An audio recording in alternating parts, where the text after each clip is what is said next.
And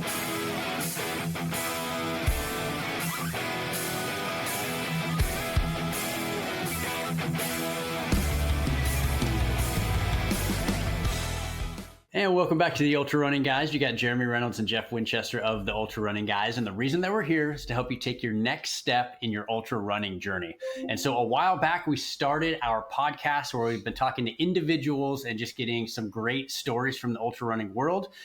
But a little while back as well, we started these race spotlight series where we talk directly to the race directors. We're going to get all the info on a great race for you tonight. And so, Jeff, tell us what we're getting into. Yeah, I'd be happy to. So to start off, though, it's always great when a listener recommends a race spotlight to us. And today, tonight's race, we're going to talk to Julie about the Rio Del Lago 100. And it was recommended by Doug Crumley. Shout out to Doug. Complete props for him. And so if you're listening and you've got a race that you want us to highlight as well, definitely reach out and give us a recommendation for that as well. So the Rio Del Lago 100, though, starts at Folsom Lake Recreation Area in the Sierra-Nevada Foothills of California.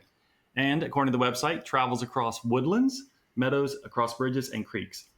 The most important thing that I really want listeners to get out of this, which makes me the most amped up, is the race takes place on November 2nd and is the last, all caps last possible date, hear that again, last chance to get a possible lottery ticket to the Western States. And so if you've spent your entire 2024 trying to get your ticket and you're unable to get it because something has happened, you've had a poor race performance or something, this is your last chance to do it. And so I do want everybody to recognize that and to take advantage of this. And so at the end of the show, we also have a code that we're going to give out. So stick around for that. Maybe you can get a discount if you want to go. But it is, like I said, the last chance to get your Western States qualifier. And you just have to finish it in 30 hours. And so we're going to get into the race and learn a little bit more about it from the race director herself, Julie Fingar. And so, Julie, welcome to the show. Thank you. Thank you for having us on. We're excited to talk about Rio. Well, we're so excited. And so we were talking before. So what we're going to do for everybody listening is we're going to get in, we're going to ask the tactical questions. We want you to know all about the race so that way you can kind of prepare, know what to expect. But Julie, one of the things that we like to ask the race director while we have you, right, before we get into the tactical stuff, blood, sweat, and tears goes into this. As the RD, what is your favorite thing about the Rio Del Lago 100? Yeah, this is a tricky question, you two, because there's really so many things like I could, really talk about. But I think it's truly, we have about 400 participants that line up every year, and everyone has a unique story. And just to see, them traverse the 100-mile distance with their crews, their pacers, and make it to the finish line and see everybody celebrating is just really the highlight for me. And I know for my team, and being part of this community here in Northern California, but is just to see the, exhilaration and the life-changing experience that this person, just had. And for us at Rio Del Lago and NorCal Ultras to be just a small part of that, like we're super privileged and excited to be along for the journey. That's great. A lot of race directors express that they love the idea just to be able to watch people and to witness really people pushing themselves to do a race like of a distance of 100 miles, 100K, whatever it is. To see them cross that finish line is one of the most motivating things, I think, just not only for the runner and for their crew, but for the race directors who put their own blood, sweat, and tears into it. So I agree. I think it's great. That's awesome. We actually just had a chance to do a live stream at 100, and you watch the emotion come out of people. I mean, it's running is one thing, but finishing, and like you said, it can be life-changing. So as far as the race itself, though, give us a kind of brief history. How long has it been around? And then I want to know if you're getting kind of returns. Why do people come back? What is it about this race that draws people? Yeah, so the race started in 2000, and it was started by Norm and Helen Klein, who Norm has been a previous race director of the Western States 100-mile endurance run and many other endurance runs here in Northern California. And the race was run in mid-September, where it was like brutally hot here that time of year. And it was in conjunction with another race called Sierra-Nevada Endurance Runs, which was a double marathon distance, 52.4, which you don't quite see, that kind of distance really out there anymore. And the race was predominantly the Sierra-Nevada runners, the double marathoners. And then he decides he's going to do 100. And I think the first year there was like 20-ish runners that first year. I happened to pace that first year, Bill Finkbeiner, who's kind of a legend here in our area. And he did that first Rio Del Lago in 2000 that Norm and Helen produced. So they kept this going for quite some time, keeping it in conjunction with the other race, the Sierra-Nevada, until it kind of parted ways with that race and it kind of became its own race in itself. And then landed later in September, which didn't help the heat aspect of it, but became kind of separate from the Sierra-Nevada. So each could kind of have its own date and, kind of own unique situation. And let's see, in 2011, Norm handed off the reins to another company in Nevada that produced Rio Del Lago for a couple years before we took it over in 2013. So yeah, so it's been around for 24.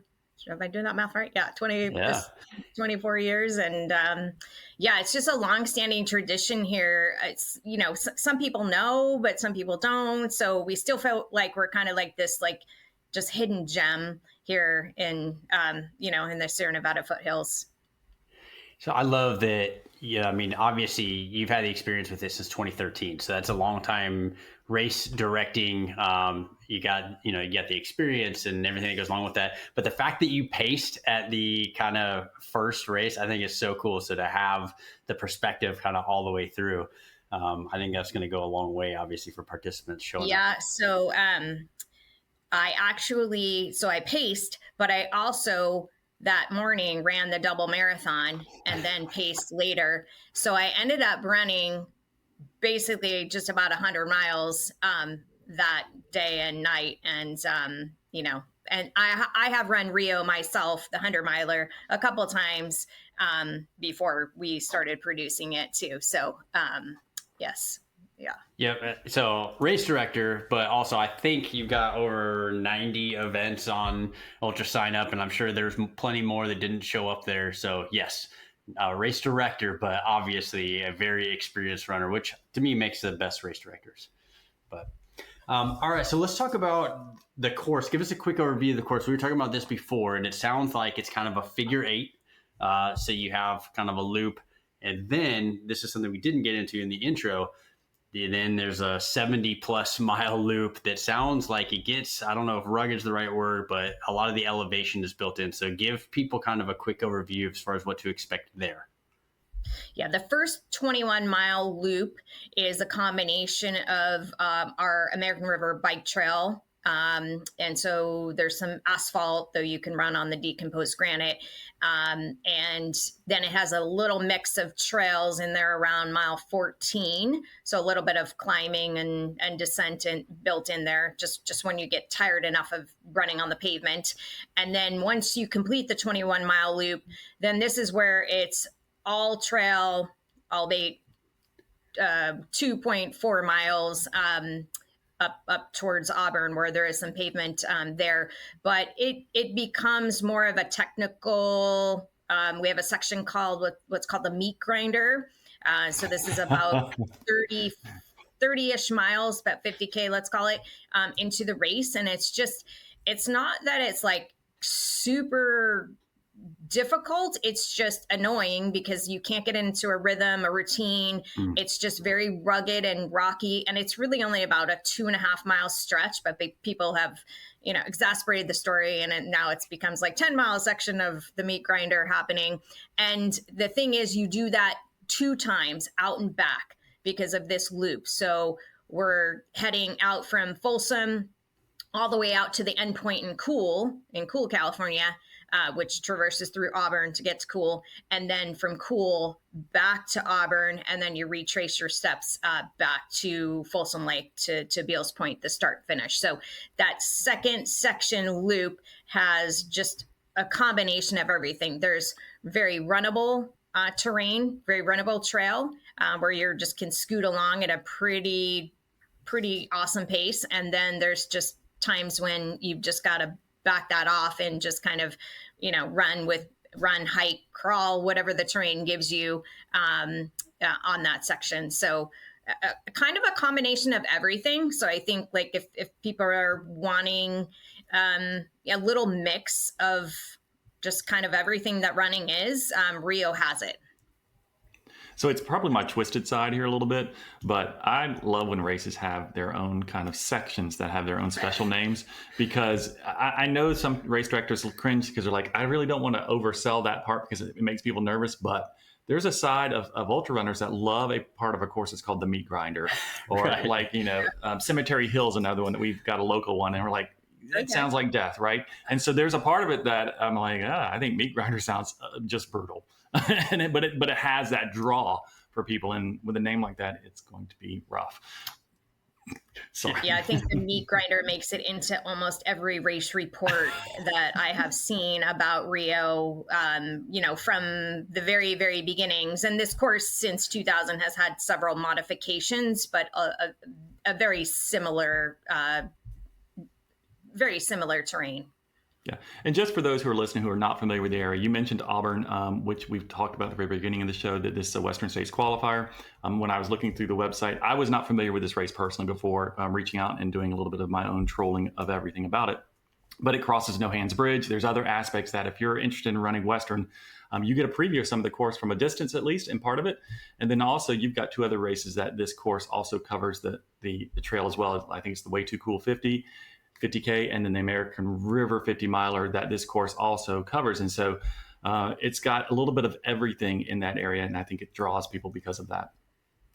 Yeah, it does. And I think we're going to get into cruise and accessibility and all that kind of jazz. But again, the course is just like a runner's dream, really, in my opinion, just because it does have a little bit of everything. So you don't need to be absolutely amazing at just one thing. Like if you can be good enough at, running, hiking, crawling, twisting, turning, what have you, this race is really like just that first timers and that fast timers go to.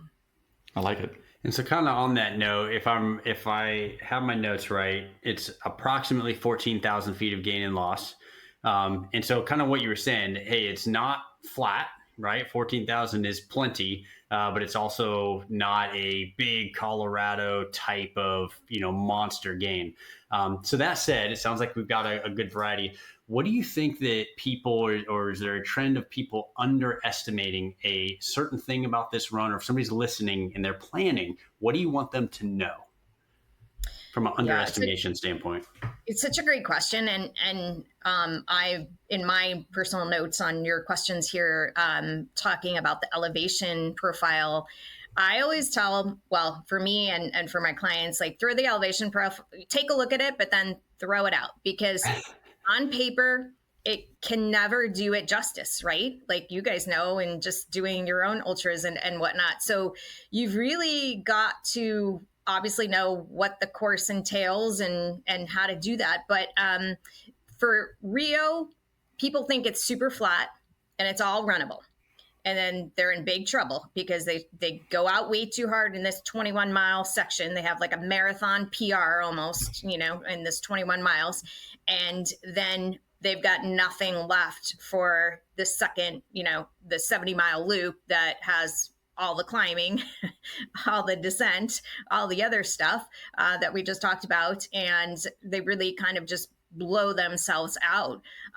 So this race, I think, is one of the trickier races in that you have to be very strategic about your pacing. So, versus a Colorado race where you go up and go down, you kind of, that's what your mojo is going to be pretty much for the duration of the race. And this race is not like that at all. Like I said, it has so much variety to it. You really have to pick and choose your battles and where to put on a little gas and where you need to conserve a little gas. So I think it's more of a strategic puzzle, this race, which makes it kind of fun and interesting. And yes, if you play your cards right and you do your puzzle, correctly, you can run a really fast time here, but you can also die a slow death and run a really slower time here as well. And, it just, the elevation, it's just sneaky, right? It's just, it kind of like, it just plops itself in there on that second 70-mile loop. And people just are so burnt out by the time they, get to the outer skirts of Cool and back to Auburn. And they're like, oh my gosh, this was way harder than I thought, kind of thing. And of course, any 100-miler, I don't care if you're running circles around a track, whatever, is still hard. But, again, you've got to kind of know what the terrain entails and how does that translate to you as a runner? Like what are you good at? What are you not so good at? And how can you put a puzzle together that's going to best, get you to the finish line successfully and, having a good experience. It sounds like one of those races that just sets up runners that like to bank time and get crushed by it. Right. It's the idea that you look at the course profile, like you said, and you see it's relatively flat. And a lot of runners, and I have fallen into this trap before as myself, is, it's easy in the beginning. Let me bank some time. And it's like the worst thing you can do in a race like this. Yeah. The thing I was thinking as you were talking, I was like, okay, if I'm going to run this race, just based off of what I know now, it's like try to show up through the other side of the meat grinder as fresh as possible, right, and then start thinking about how I'm going to navigate the rest of the course. Because it's, to your point, if you've already overdone it by the time you get through that first loop and then head into the meat grinder, and then now you've got this in front of you, it's going to be a long rest of the race, I would imagine. So yes, such good info. So let's talk about some of the tactical stuff. So aid stations, crew. Okay, so if somebody's prepping, what do they need to know about your aid stations in terms of how many, how far apart, what kind of offerings? Let's talk about that. Yeah, so there's 15 aid stations on course. 5 of those runners would hit 2 times, and so they're no more than at most 8 miles apart. So it's really, really nice. And, one of our aid stations is on private property, which we have to get special permission for. So it's we really try to make sure that we want to see every runner succeed. And, having those stocked aid stations with, captains and volunteers that have been doing it for years and years, who are experienced runners themselves, are able to do that. So aid stations aplenty. You don't have to worry about, going too far without any aid and support. Of course, we offer drop bag locations on course as well to do that. And crews can see their runners a total of 9 times, including the start and finish area. But it's a very easy accessed course to these locations. So the drive time is never too much. It's not on like backcountry roads and remote areas. You're in civilization. So there's stores, there's In-N-Out Burger, there's all kinds of stuff, Taco Tree, in order to support the runner. So, back to one of your earlier questions about kind of what keeps people coming back, I think just the ease of access, ability to have a lot of aid, a lot of support. And if you are doing it solo, which we do have runners who don't come with a crew or a pacer, this is a great race to do it because we are supporting you all the way, with 15 aid stations here and drop bag locations on course. And of course, runners can have a pacer starting at mile 44, which is the Overlook Auburn location. And, that's a nice added bonus. Sometimes you don't get a pacer till 100K. So, having a pacer jump in, about 44, 45 miles can be really instrumental in helping that runner succeed. So, that's fantastic. And we talk about a lot, making it accessible for your crew, easy for your crew to support is a draw for a lot of race directors now. If you could do that, then it keeps your people wanting to come back. So back to the aid station a little bit more. Is it a coupless race? Is there a hydration of choice that you have at all your aid stations that runners can expect? Or should they plan, if you've got like Tailwind, for example, at your aid stations, and I don't do Tailwind or whatever it is, I just need to know kind of what that would look like. But what is your typical aid station hydration and Yeah, stuff so like that. it is cupless. So yeah, everybody needs to bring their own cup or buy that runner check-in at Fleet Feet the day before. And then as far as the aid station fare, we work with Scratch. So Scratch is our electrolyte drink on course. Goo Energy gels we'll have on course there. We will have Jam Bars. Jam Bar is a amazing energy bar out of the Bay Area. The founder of Jam Bar was one of the co-founders of Power Bar, just FYI. Oh, So, wow. Wow. and it doesn't taste like Power Bar where you had to like, you know, put it in your gym Chew bag for a while. and, yeah. Um, and Jenny will say the same thing, the founder of that. But we also have what's called Cram. PB&Js. So they're actually a local company here in El Dorado Hills, which is about 25 minutes from us. And it's the healthy way of, it's kind of like an Uncrustable. I'll send you guys a photo of it. But so we get mini ones for the race, and they have been such a hit. We've been doing it for, I think this will be our third year with Cram Nutrition. And they've got blackberry, strawberry, different flavors. They're pre-packaged, so it's nice. You could just take it and put it in your pack and eat it on the trail when you're ready to do that. Instead of having like a cut PB&J and the peanut butter is like oozing out and the jelly and you're like trying to scarf it in your face. Anyway, no knocking on. I do like those sandwiches too, but yeah. So they'll see Cram as well as and then all the other ultra runner buffet food, boiled potatoes, chips, cookies, candy. We'll have salt stick for electrolyte tablets, the chews there. We'll have broth at night, veggie broth, which is like vegan, gluten-free, quesadillas, typical hot night or hot food for the nighttime of the race. And for the goo and the Scratch, and this is a great question. So we actually on our site, once we're closer to the race, I'll do up a spreadsheet of every station and what flavor gels and if they're caffeinated or non-caffeinated, and as well as the Scratch, if it's caffeinated or not, and what flavor will be offered at those stations. So, because we get this question a lot of like, I need vanilla or whatever. And so a couple of years ago, I decided to OCD it and just take the time to do that. And I don't get any more questions on that because they can just refer to the spreadsheet on the website. And it's really nice, obviously, as you guys know, to go to a race and know exactly what you can expect. And again, if Scratch isn't your jam, that's totally fine. Then exactly, what to put in your drop bag. But if you need caffeine or not caffeine, you know where to expect those items on course. So good.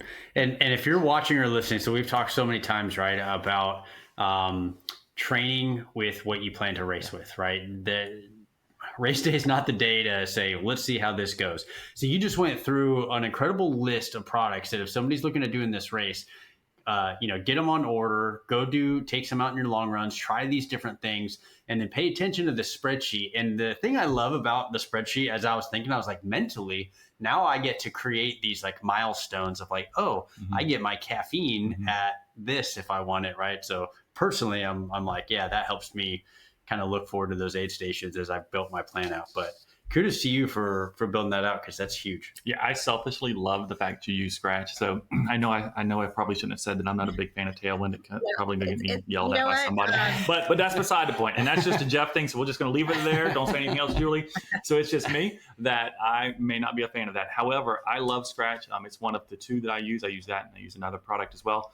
But Scratch is fantastic, and I find it easier than stomach. And it's very few races offer that as one of their typical hydration products. And the other thing that you said that I love is the idea of the Cram sandwiches. I'm calling that for my brain here. But the fact that they are packaged. Yeah, just throw them in. Because there's been a few races where I've started looking for packaged items and non-packaged items. And I will grab packaged items, put in my pack, and eat the other things because I know it's really just helpful to not have all that stuff trying to shove potato chips in a pack with no bag, right? Or whatever it is. I'm not saying potato chips we should eat, but any of the loose stuff like that is really hard to carry. So I love the fact that you have a few options like that. And I think that cram sandwich sounds brilliant, to be honest with you. Yeah.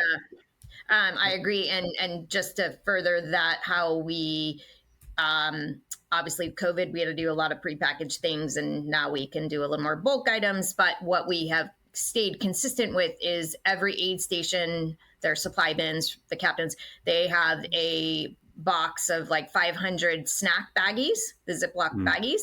So we say, and the runners know this in advance because we do a runner briefing on Zoom prior to the race, and they know this, to ask an aid station captain, if you want to take those chips with you on the trail, we can put them in a baggie for you to go.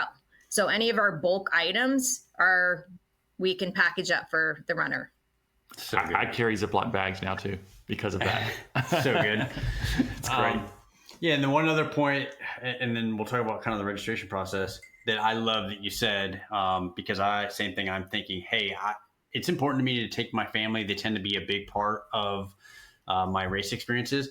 But knowing that you're in civilization, and even though it's only 8 miles maybe in between aid stations, I'm guessing if I've got, chewed up and spit out by the meat grinder and I'm on my way up a hill, that could still be a good couple hours. So knowing that my crew can go grab lunch, they can stop by and take care of themselves. So if you're listening, watching, to me, that's a huge benefit. It doesn't mean other races are not good that way, but I would love that from a planning perspective. So yeah, very exciting. All right. So now people are thinking, so we know that this takes place in November. It's the last Western States qualifier. We've heard a lot about the race. It sounds super fun. What does the registration process looks like? Is it sold out? When does it open for next year? Those types of things. Yeah, so it is not currently sold out, so August, but typically end of September, beginning of October, we're kind of on the borderline of, hitting our numbers, which it varies different years according to permits, but usually is about 350 runners to 400. We also have a 50K distance too, so folks can hop online and see that if they're not ready for the big 100 just yet. But we typically open registration the day, the day of 2024's Rio. We will open registration for 2025. It's kind of a little, adrenaline kind of thing to catch people when they finish the race and they say, I'll never do that again. And then there's like $100 off right now for a week if you sign up for next year's race, and voila. But yeah, so typically year-round registration is open for Rio and, all of our races. That's kind of how we do it, and try to have some deals and steals, just following that particular race to keep the hype going. So yeah, we haven't hit capacity yet. So it's on Race Roster is the portal where you can go to sign up, and you just type in Rio Del Lago, it will pop up, click on the link, and there you go. Perfect. And we'll put the links in there. At the end, we're going to you gave us a code. You can do it now because he's mentioned they have discounts and deals. All right. So if you're looking for 15% off registration, it is URG Rio. So Ultra Running Guys Rio, URG Rio. All caps. Yeah, all caps. Plug that in, get 15% off. Now, do you have to have any qualifiers for registering for the 100?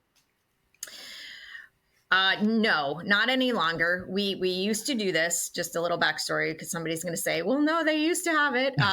We used to require a 50-mile completion of any race, doesn't matter, in order to do that. But unfortunately, administratively, it got very, very time consuming trying to, and then the folks that, were trying to scoot around the rule and begging and bartering us and donating to our charity and whatnot to get away from not having that qualification. It just became very cumbersome. So we decided that we wouldn't do that and we would just open it to anyone and everyone. However, hopefully it's doesn't have to be stated, but you should have at least minimally, in my opinion, have done at least a 50K.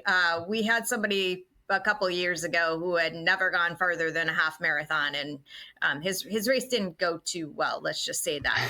And so, even if 50K is a little like shabby, but at least some sort of ultra, many hour distance kind of thing in order to really set yourself up for success at a 100-mile distance. So no pre-qualification, but hopefully people take it seriously. She's so kind. You heard it here. You have till November. Couch to 100 milers. Right. What I just heard. Right? One more thing to talk about specifically for this year. The race is held on November 2nd, which I was reading through, like I said earlier, through the website, and it takes place on a day that time changes. And just a note for everybody paying attention, that means that the race time is going to start on Saturday, and that's going to be the time of when you're looking at 30 hours, you don't get bonus hours, you don't get any of that kind of stuff. It's 30 hours from the race beginning, and that's the time that you're working with. So if your watch autocorrects or your phone autocorrects to the time, you need to keep that in mind that you're not getting any bonus time. Yeah. You're not going to fall back and get that hour. Yeah, it's a confusing thing for a lot of people every year. We're used to it by now on our team, but it does get a little confusing. And then Sunday, of course, people are an hour late or an hour early, or something gets foo-pod, and it's like, oh, it's the time change. And so, yeah. That would be such a bummer. And trail math is already difficult. That's right. Right. So think in terms of race clock, not time, not like the clock on your phone or your watch, because it could recorrect itself. Yeah, they do. They do. Well, yep. So, so much great information. It sounds like such an incredible race. One of the things before we let you go, so we asked at the beginning kind of what was one of your favorite things about it, but let me ask this, because I'm sure people come from all over. Like you said, you've got such in-depth experience from the very first running of this all the way up through now. What does it mean to you to have people come run this race? Well, I feel very honored and, just really excited that people want to choose Rio for whatever their reason is and come be a part of it. And, myself, my whole entire team, like we take it seriously and we kind of pride ourselves on, we'd like to put on this big party for everybody, including the pacers and the spectators and, fans and families and all that kind of just, with themed aid stations and the whole 9 yards and really doing it up so that, the runner enjoys their experience, even if they're suffering at some point, which they all will be. But, it's just with so many races on the circuit now, we know people have a choice and it becomes selective on what they're doing. And most people can't do more than 1 or 2 max hundreds a year for lots of reasons. And so when, someone signs up, or I heard about Rio from my friend, it's really an honor. It's really an honor. And we're like so excited to showcase, the trails and just the community. And again, being a part of it from the very beginning for me, just has that long-standing history and tradition here. That's awesome. So good. Well, here, the big takeaways I got from today is no matter what shape you're in, you have till November and race the first loop as hard as you can, and you're going to be A-okay. I don't think that's what we said at all. Was that, did I miss what we, okay. But I think she said URG Rio to sign up and get 15% off today, Jeremy, is what she told you. Yes, in all seriousness, though, great information. If you're listening, watching, if you have questions, reach out. Again, we're going to have all the links down there, but go get registered, save yourself 15%.